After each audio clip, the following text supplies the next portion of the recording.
I was just thinking about gifting, and in the business world, we tend to get a lot of gifts.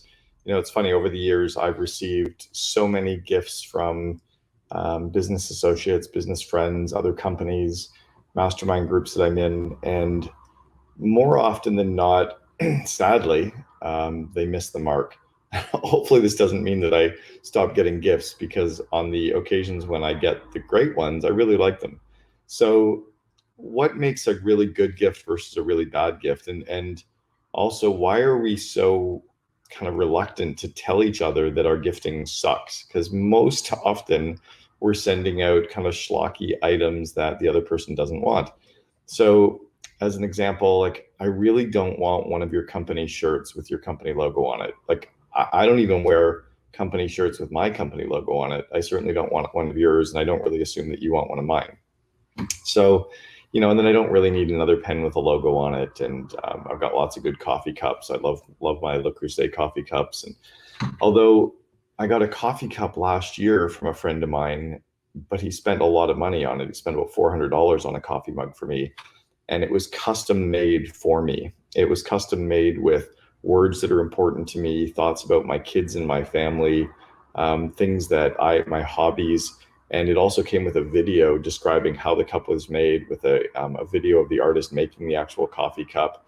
And it was amazing. The person who sent it to me is a guy named John Rulin. He had actually spoken to my kids, my girlfriend, and got ideas on what should be on the cup, and crafted this beautiful coffee cup for me. It didn't have his logo on it anywhere. It didn't mention him anywhere. It was completely about me and for me.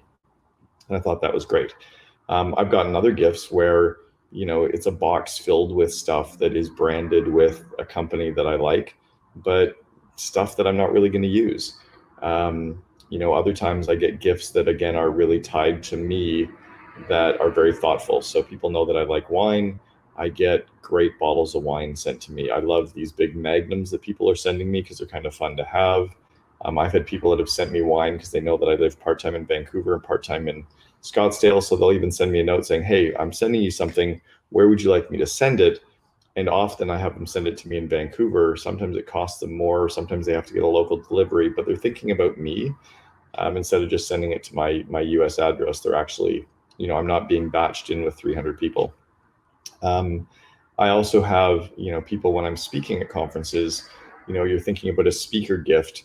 We really don't want to have another, glass plaque with your company or your association's name on it saying that we spoke there. Like, how many of these little glass awards do I need, especially now that, I've had a home office for 13 years.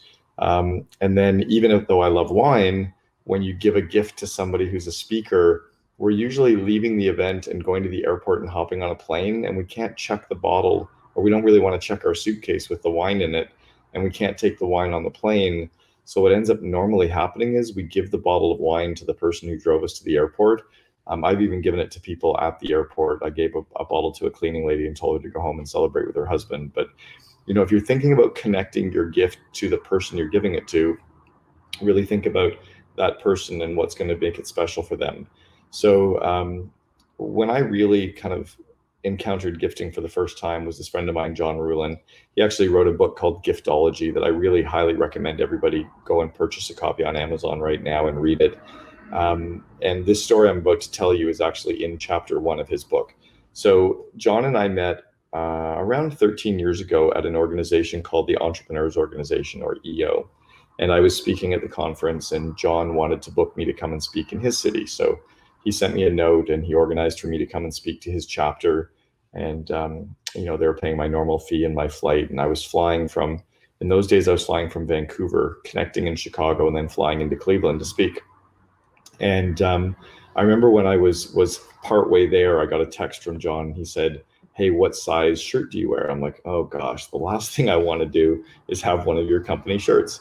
And I was like, extra large. He's like, no, dress shirt size. I'm like, wow, I really don't want one of your dress shirts with your company name on it. But I gave him my size. It was like a 16 collar, 35 arm length. And he's like, hey, when you get here, come, just come in and say hi before you run up to your room. And I was like, dude, I'm not even going to go up to the room. I'm already 4 hours late. I'd missed my connection in Chicago. We're going to miss the dinner. And we were supposed to be going out for dinner into a basketball game that night.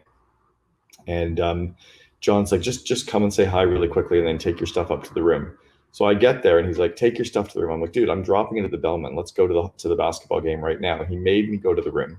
I go up to my hotel room, and when I get there, my hotel room was completely merchandised with clothing from Brooks Brothers. So what John understood with me was that in those days I used to love Brooks Brothers. I don't anymore, but that was 13 years ago. And John knew that I liked Brooks Brothers clothing. He also knew that I was planning to go to Brooks Brothers before meeting him for dinner, but because I'd missed my connection because of weather, I wasn't going to get to go to Brooks Brothers. This was back in the day when the Canadian dollar was worth more than the US, and for me, everything was free at Brooks Brothers. So John actually went to Brooks Brothers on my behalf and purchased a whole bunch of clothes from the spring lineup. He had about 6 dress shirts, 6 sweaters, a couple pairs of pants, a couple of belts, a couple of sports coats, and had it all merchandised and laid out in the room. It was about $9,000 worth of clothing that he'd put on his credit card for me. He made an arrangement with the Four Seasons, I think was where I was staying, or the Fairmont. The general manager was going to take any of the clothes I didn't want back to Brooks Brothers for me, which was across the street. The Brooks Brothers general manager knew they'd be getting a lot of it brought back, and then they were going to take any clothes I did want and put it on my credit card and leave or credit John's with anything I returned. What was amazing about that as a gift was it didn't actually cost John money. It cost him time and thinking about me. But for years after me wearing, those coats and wearing those sweaters, I would always be thinking of John. And then lastly, and seemingly John really understands gifting, was why he's the expert on it and why he wrote the book called Giftology. He also sends me these knives, these beautiful chef's knives that have my name engraved on them. And it says, from the kitchen of Cameron Herold. And he used to call me the naked chef in training, and it would be like from Cameron Herold, the naked chef in training, because I love Jamie Oliver. So he didn't have his logo on the knives. He didn't even have my company logo on the knives. He just had my name on them, which was special to me. And it wasn't, but every time I use them, I think of John. So think about the gifting that you're sending out to your customers. Do they really need another one of, your baseball hats, or, another pen, or a USB thumb drive, or a flashlight? Like, we don't need any of this shit. And we're wasting all that money. So take your gifting up market a little bit, spend a little bit more on your gifting, and think about, as another example with your gifting, we are, we would be willing to take a prospect out for dinner and spend $250 or $300 on a dinner for 2 with a potential sales prospect. Why don't you gift them about a $250 gift as well, or $500 gift? You'll get way more leverage, but keep it about them, not about you.